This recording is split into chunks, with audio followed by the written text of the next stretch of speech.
Olá, eu sou Luciana, sou aluna da licenciatura de Matemática da Univesp, Polo Americana, e trabalho em conjunto com as alunas Rosália, Jeremias Faustino e Juliana da Costa.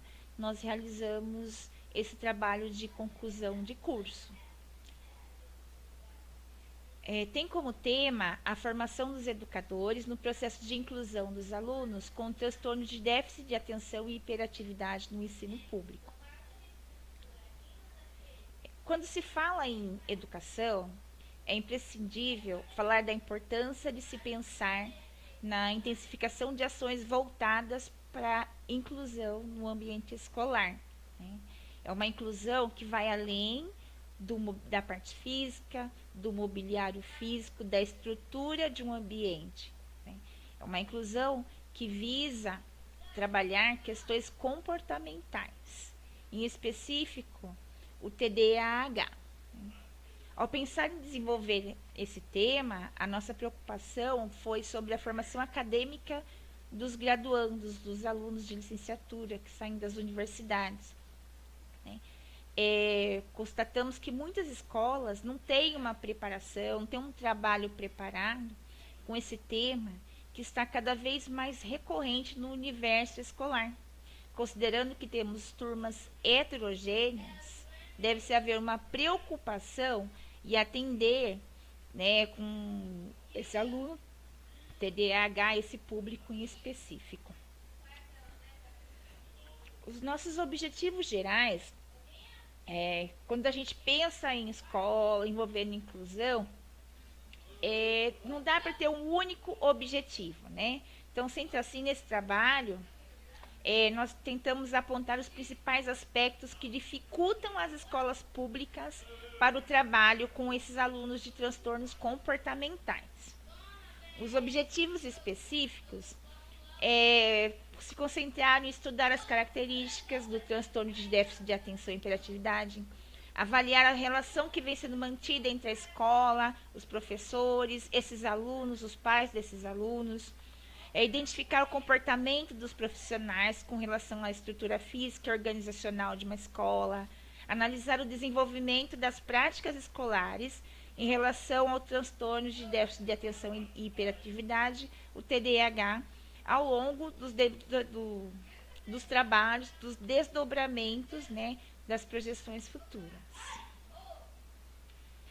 Nosso método de pesquisa é monografia, né? Nos valemos para consultar a legislação vigente, entrevistamos alguns professores, gestores escolares, realizamos um questionário, né, distribuído pela metodologia Bola de Neve, sempre pedindo indicação de outros, né? Nós fizemos graças à tecnologia, nós conseguimos espalhar esses questionários por pessoas de diferentes núcleos educacionais de escola pública, né? Levando em conta o contexto em que estamos vivendo, que é a pandemia. Nosso trabalho foi estritamente pesquisa bibliográfica, a pesquisa Bola de Neve, e nós não tivemos o trabalho em loco por conta da questão. As considerações iniciais sobre o TDAH. Para falarmos sobre a inclusão, a gente tem que abordar alguns pontos relacionados ao TDAH, né? É o transtorno de déficit de atenção e hiperatividade. Ele é caracterizado por um alcance inapropriado fraco da atenção, né? O foco dele é comportamental. Existem algumas causas possíveis, né? Fatores genéticos, alcoolismo parental, depressão, traumas, né? E com base no DSM-4, né, Phelan, em 2005, ele cita alguns critérios que devem ser observados para que o indivíduo seja considerado portador de TDAH, né?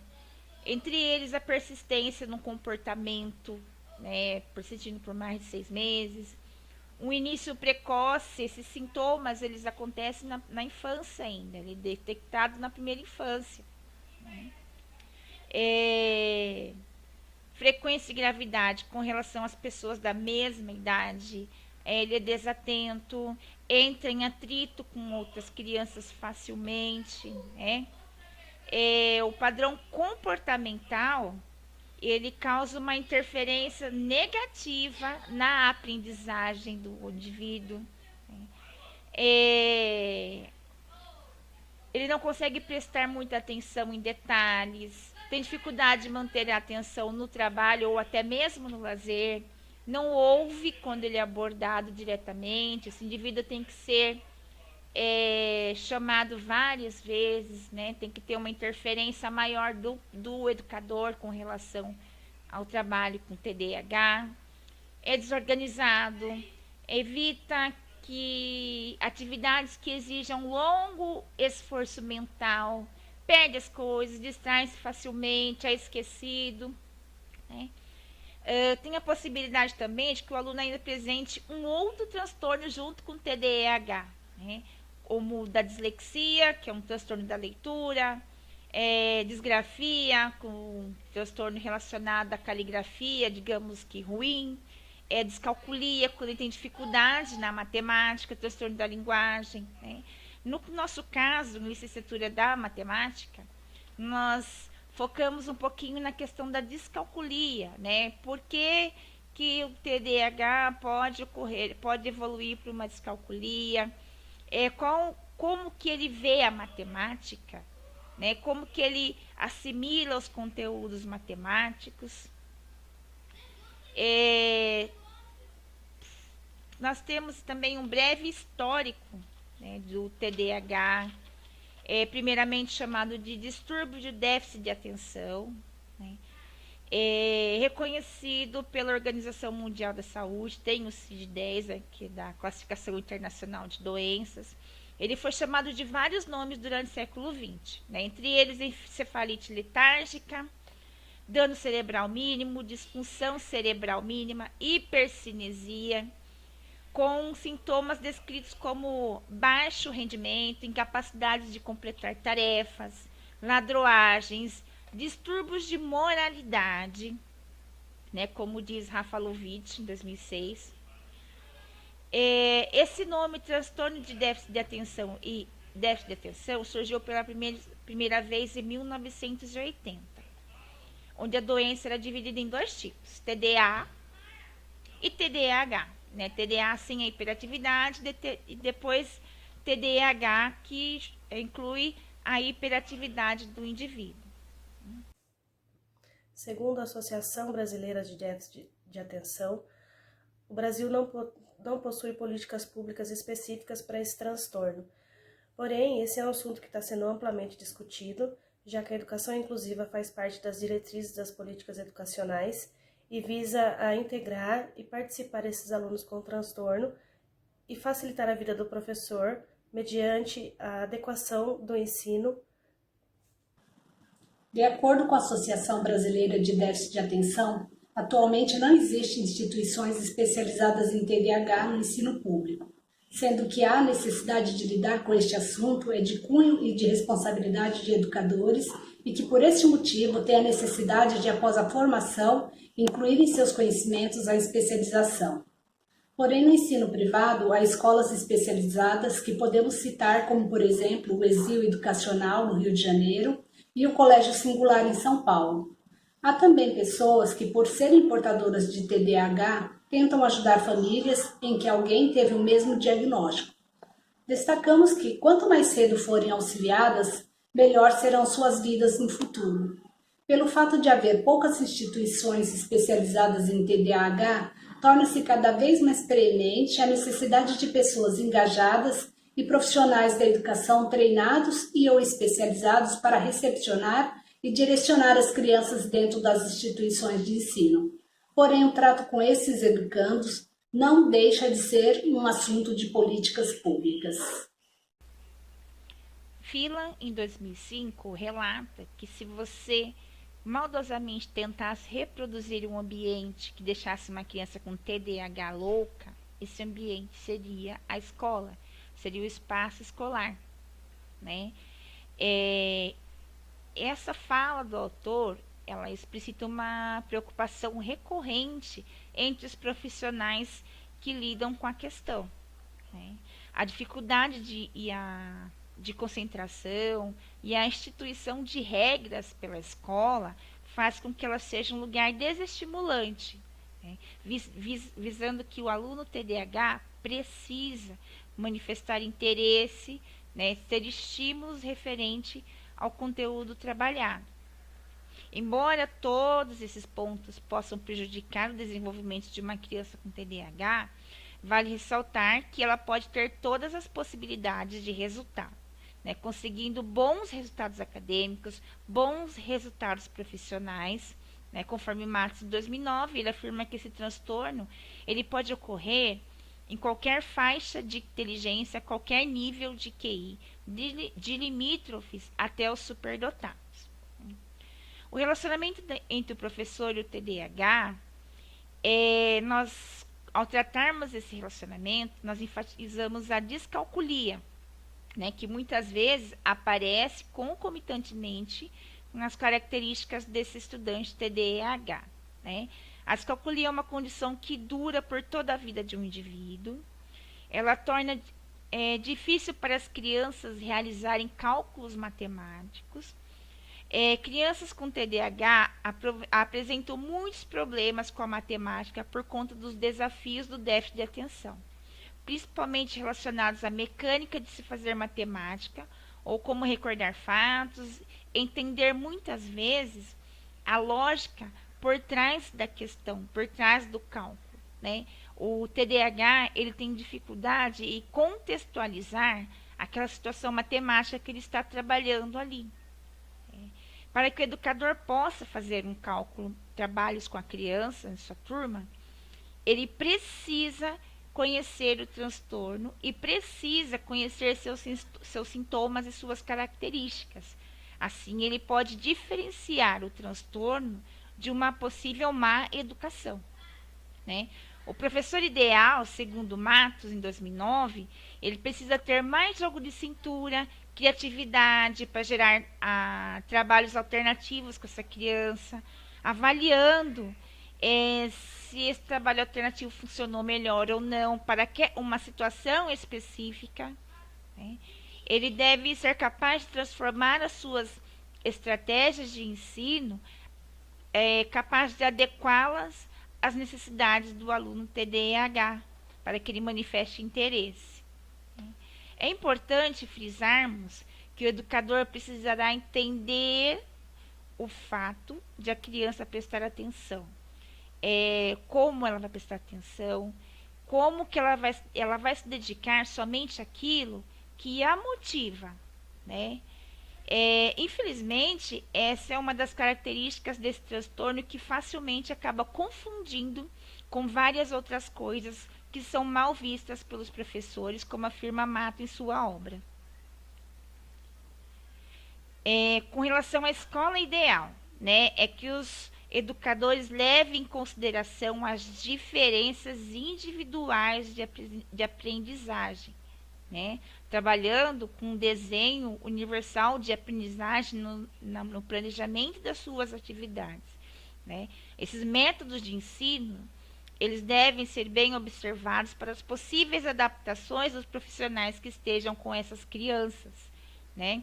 Segundo Matos, ele deve-se ainda utilizar de diferentes critérios, diversificar as aulas, diversificar como avalia esse aluno, considerar o progresso individual de cada aluno, em vez de compará-los ao restante da turma.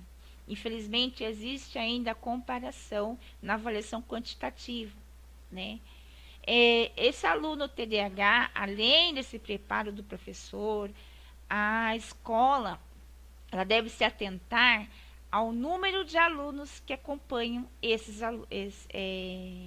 aluno com TDAH, né? Uma classe com poucos alunos, ela favorece o trabalho com TDAH, né? Permite que o educador possa dar uma maior atenção a essa criança, né? Diferentes tipos de profissionais podem ajudar crianças com TDAH. O diagnóstico dessa criança é dado depois de uma avaliação multidisciplinar, com vários profissionais diferentes, né? Psicólogo infantil, fonoaudiólogo, neuropediatras, né? Psicopedagogos, os professores de educação especial, né? São alguns profissionais que trabalham em conjunto para se dar esse possível diagnóstico e direcionar como se deve tratar a aprendizagem desse aluno. Também tem uma série de estratégias em que o professor pode ajudar essa criança com descalculia, né?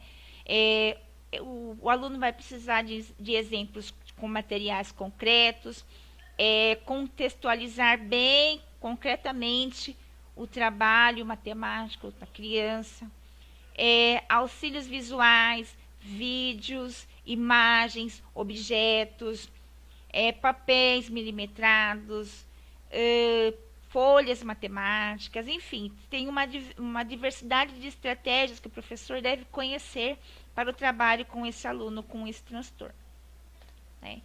E aí, nós fizemos o questionário, mas entrevistamos 30 pessoas, e dessas 30 pessoas que responderam o questionário, nós constatamos que 63% trabalham ou já trabalharam numa escola pública municipal ou estadual, e 36% na rede de ensino privada. Embora nosso foco foi com o educador do ensino público, esse questionário deu para nós fazermos um comparativo entre o público e o privado, nos proporcionou também, né? Ao perguntar se os entrevistados já trabalharam com crianças com TDAH, 95% desses profissionais disseram que já passaram por essa experiência. E aí, quando nós analisamos os relatos, 30% tiveram uma experiência satisfatória, 60% parcialmente satisfatória e 10% insatisfatória. Ao perguntar aos entrevistados que já trabalharam, né, 53% dos docentes que trabalhou não possuía estrutura para trabalhar com esses alunos de TDAH. Quando falo em estrutura, a maioria levou em consideração o número de alunos na classe, né? 30% responderam que suas respectivas escolas possuíam parcialmente e 16% responderam que as escolas possuíam uma estrutura adequada. Referente ao fato da formação inicial ter sido ou não suficiente para lidar com um aluno TDAH, 83% responderam que não, 10% responderam parcialmente e 6% responderam que sim. Quando se perguntam se as práticas educacionais de inclusão são eficazes, principalmente quando se fala em ambientes e sala específica para esses alunos, 46% dos professores ouvidos diz que sim, elas são parcialmente eficazes, né? 10% disseram que não e 43% disseram que sim. Analisando os resultados obtidos, foi possível concluir que a maioria dos educadores percebem as dificuldades de se realizar esse trabalho, inclusive com esses alunos TDAH, seja por falta de estrutura, seja dentro do ambiente escolar, por falta de formação. Pensar que apenas 6% dos entrevistados se declararam como formado adequadamente para o atendimento com TDAH é uma coisa alarmante, né? Tendo em vista o prejuízo que essas crianças podem ter devido a essa má formação ou essa formação deficiente, né? E que poderiam ter atingido pelo menos de 7% desses alunos. Outro ponto que mereceu atenção especial é o fato de que 90% dos entrevistados já possuem experiência profissional no atendimento a TDAH, o que nos faz questionar a razão de não haver uma formação inicial acadêmica durante a licenciatura desses profissionais, né? O resultado dessa falha desse processo também pode ser observado nos relatos dos educadores entrevistados, 70% deles declarou que a experiência com um aluno de TDAH não foi satisfatória. Ainda assim, não restam dúvidas que o atendimento desses alunos pressupõe o comprometimento de toda a comunidade educacional, escolar. Esta deve unir esforços para compreender as demandas deles. A família tem um papel primordial, né, na interação com a escola, com o corpo clínico, né? Essa questão do comportamento do aluno TDAH, ela deve ser livre de preconceitos. O aluno precisa de ajuda, de atendimento específico. As escolas devem oferecer um tratamento adequado, um amplo desenvolvimento para esses alunos, né, para que eles se sintam seguros. Aos professores cabe uma atuação efetiva, desvinculada, mais uma vez, desvinculada de preconceito em relação à capacidade desses alunos. Eles devem auxiliar esses alunos de uma maneira motivadora, para que se percebam como indivíduos úteis, capazes de produzir, para que esses indivíduos não sejam exclusos. A heterogeneidade da sala deve ser observada também para auxílio no trabalho com esses alunos. E a questão da licenciatura, da graduação, acreditamos que ela deve ser repensada.